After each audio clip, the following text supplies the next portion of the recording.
Hi, back inevitably to Reform UK.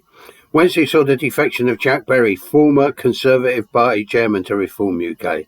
Ex-Home Secretary Suella Braverman is rumoured to be joining this rat run at the appropriate moment.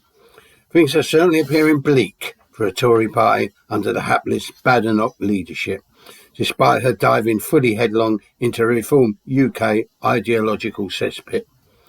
These Tory defections mean the Reform are gaining activists, politicians who are part of the establishment, have a tremendous amount of organisational experience and political capital.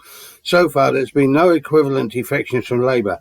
However, it's former Labour voters that are deserting en masse to Reform, also to the sectarian Muslim Independents, the Green Party, and fairly soon this new Corbynista faction. It doesn't look like there's any going back, as Reform UK will ride a coach and horses through all this.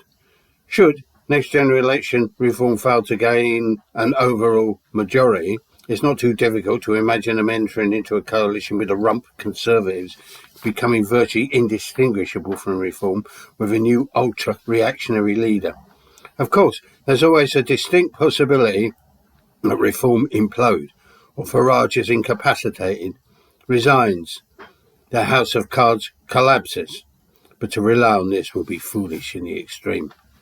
The main problem with Liberal left is the fact that they've lost the arguments in the still highly contested culture wars, except they failed to realise this. The majority of the working class and population in general have rejected their so-called woke agendas.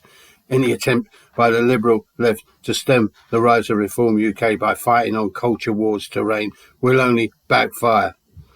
Meanwhile, us anarcho-malcontents and subversives should be thinking ahead, exercising our imaginations, considering what may occur come next general election. Reform becomes a majority party or goes into a coalition with the Tory rump. There's no way that they can solve any of the crises gaining in intensity. And what now? It's on a weekly basis, and goodness knows what the situation will be like in 4 years' time. I think they collapse within a year. Then what? A push in a different direction, igniting in the streets, rejecting the entire failure that is the present political, social, economic setup? Start preparing now, if only with some serious speculation outside the box, remembering that we're here to push revolutionary upheaval forward and nothing else. Bye.